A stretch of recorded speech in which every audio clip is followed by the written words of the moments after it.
Episode 5. Costanza saw her world swirl, and she almost stumbled to the ground. The instant she recognized where she was, the girl let out a high-pitched screech that was capable of even waking the dead from the grave. "Mother!" she howled, clutching her face. As expected, no sooner had she screamed, her mother rushed into the room as if she was being chased by the devil himself. "Costanza!" the woman shrieked, rushing over to her daughter. "What happened?" "She slapped me?"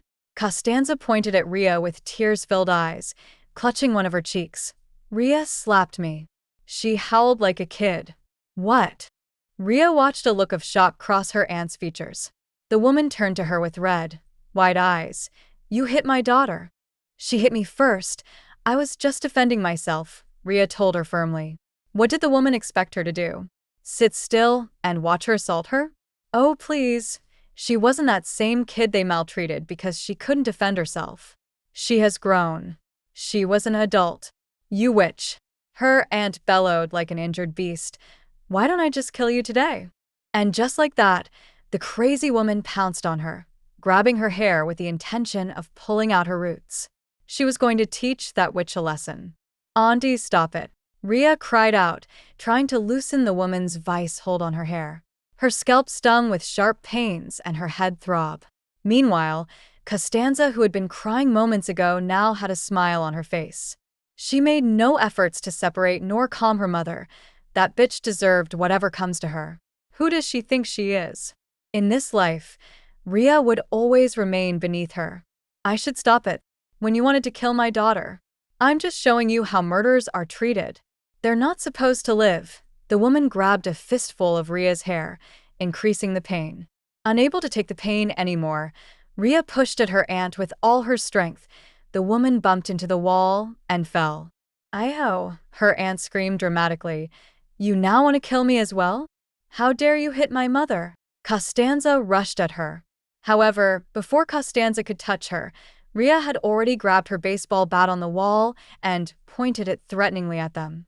"Touch me, and I'll beat the life out of you." Rhea roared a warning to them. She looked like a madwoman as her head was disheveled, her eyes completely red and wild. Her body was taut with tension. Like a cornered animal, she looked ready to attack for her survival. Costanza took a step back. She was not a fool to run into danger. She could feel the murderous intent reeking off of Rhea. The bitch must have lost it. "Come on. Come and touch me." Rhea dared them. This battle has been held off for a long time, and right now, she is ready for war. She had endured long enough. None of them dared to take a foot further. Instead, her aunt wailed further. "I said it. This is why you shouldn't raise another person's child. They end up as ingrates." Rhea turned a deaf ear to her aunt's hysterics. Her aunt has always been a drama queen. Even though those words stabbed her, she ignored them.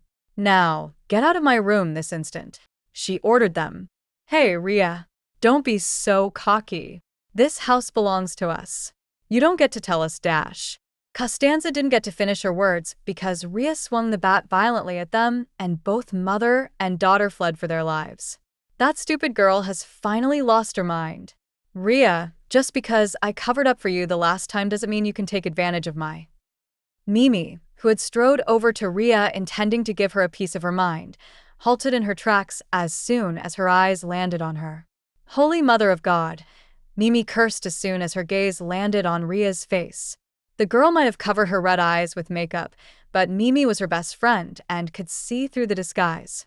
She grabbed Rhea and pulled her into the back room, away from the customer's eyes and the annoying boss. "Did that witch and her daughter hurt you again?" Mimi asked in concern. Rhea simply nodded. She was mentally and physically tired to say a word. Remembering what happened this morning was like a sword piercing through her heart. "Gosh." Mimi exhaled angrily through her nose and clasped her face in her palm. How could they do that to this pretty face? Rhea smiled at her, feeling better. Mimi was her best friend, and one of the few people who helped keep her sane throughout her ordeal. They had met the first time her uncle took her to this city after her father's death. Rhea became withdrawn and quiet after her father's death, and when her uncle put her in the new school, she talked to no one. But her silence was short-lived. Hardly had she sat down, Mimi turned to her and introduced herself, displaying those perfect white teeth that still gleamed till now. As expected, Rhea ignored her, expecting her to move along like the others she snubbed, but Mimi did the opposite. She went ahead to talk about herself, her hobbies and all, that if it wasn't for the teacher's presence, the girl would have talked on. As soon as class was over, Rhea left the class without a word to Mimi, but the girl persisted and followed after her, still talking. Her unappreciated discussion irritated Rhea so much. Couldn't the annoying fly understand the fact she needed no one? And then, Rhea pushed her. Mimi staggered back, knocking into the lockers and drawing attention from the crowd of students in the hallway. Rhea hated their stare. She was not a circus. Why were they staring at her that way? Then she wanted to hide away from their stare. She didn't their pity, their sympathy. The daughter of a mogul suddenly becomes an orphan. She didn't need their fake compassion. She had seen enough of that at her father's burial. Rhea stood, attempting to hide away from their prying eyes when she received a hard shove causing her to fall to the ground on her bum. Then she looked, it was that girl again, and the crowd was cheering her on. Something snapped inside of her at that moment. It was that girl's fault, the reason the crowd were pitying her. Without warning and with great speed, Rhea tackled the annoying girl to the ground, and they began to fight as the students cheered them on. They clawed at each other, grabbed and pulled on the hairs, and shouted at their faces until the teachers arrived and separated the both of them.